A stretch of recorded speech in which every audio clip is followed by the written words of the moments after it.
Greetings, precious friends. Welcome back to the Carnivore Hippie channel and welcome back to Aunt Patty's Kitchen.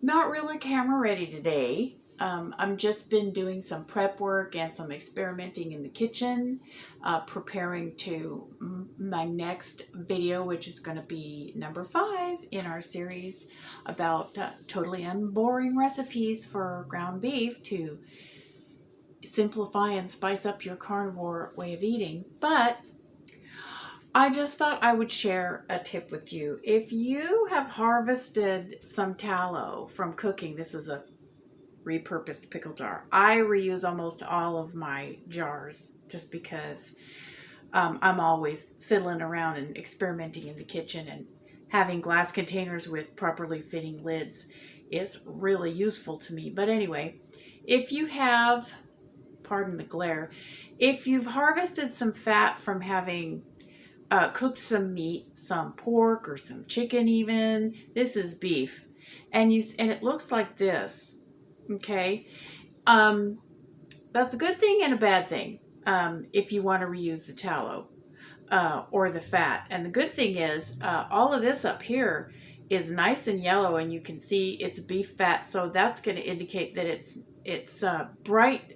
It's bright yellow instead of like dark golden, which means it hasn't gotten overheated, which means it's going to be nice and clean and good for cooking in, for reusing for that purpose. But down here, this is meat juices. And if you get the fat mixed with the meat juices, when you go to try to cook with it, it's going to splatter and spit and make a mess all over your stovetop. Now, some people deal with this with a gravy separator. I don't care for gravy separators. I've never found one that worked really well. I think they just don't do really well what they're intended to do. So I do it a different way, and I'm going to show you how I glean off all this lovely stuff. And this meat juice down here, this can be reused as well. You can use this to create browning and a really delicious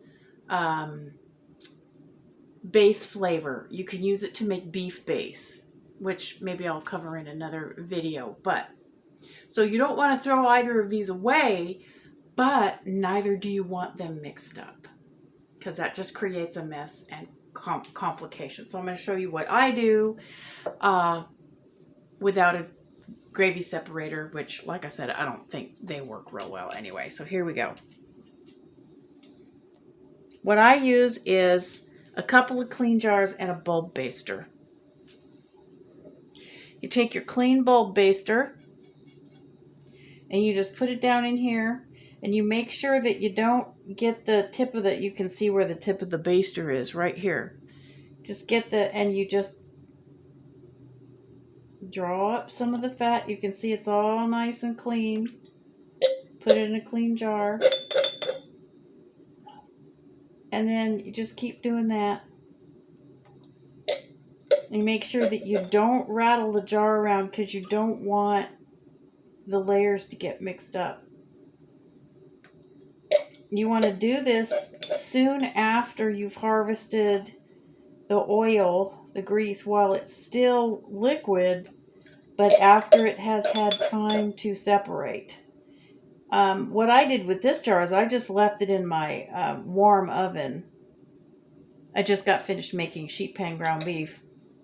I let it sit in the still warm oven for a while, so that it would sit still, so that it wouldn't cool off, so that it would more completely separate. If it cools too fast, all the water won't separate out to the bottom, and you'll still have some water mixed in with your tallow, and then you'll have spitting. Okay, now once it's gotten down a little lower, I'm going to raise the camera. There's a trick you can do to make it a little bit easier. Tip it. Whoops. Don't shake it around too much. Raise it up where you can see it, so you can be sure that none of the fluid Can you see that? Here we go.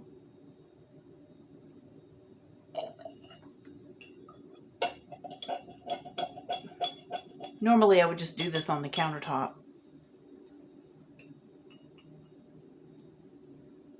But just keep the tip, very, very tip of the baster underneath the fat and draw it off real slow.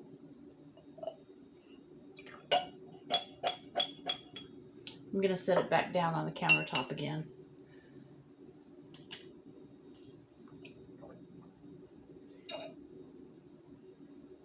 Now, as you get closer and closer to the fluid at the bottom, you'll notice some of it might try to suck up in there. You'll have to suck it up real slow. And realistically, you're not going to harvest 100% of it. But you can get real close and keep it real clean with just a minimum amount of effort.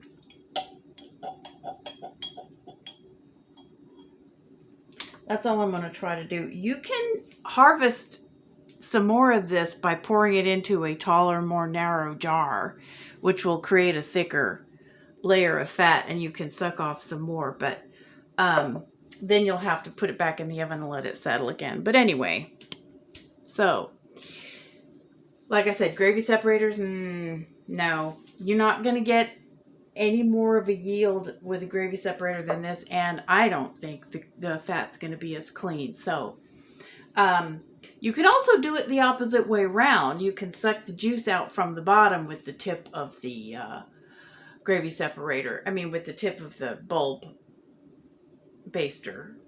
But then you're still going to have a tiny bit of fluid left over in the bottom of your jar. But see, this is pure fat. It's clean. It's not overcooked.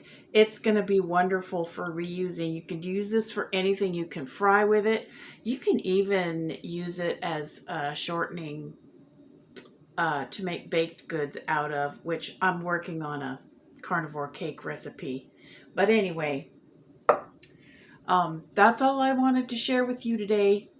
Short and sweet. Help you harvest all of the food value out of your hard-earned food budget. All right? That's it. Thanks for joining me. Peace, love, and meat, and we'll talk to you soon. Bye.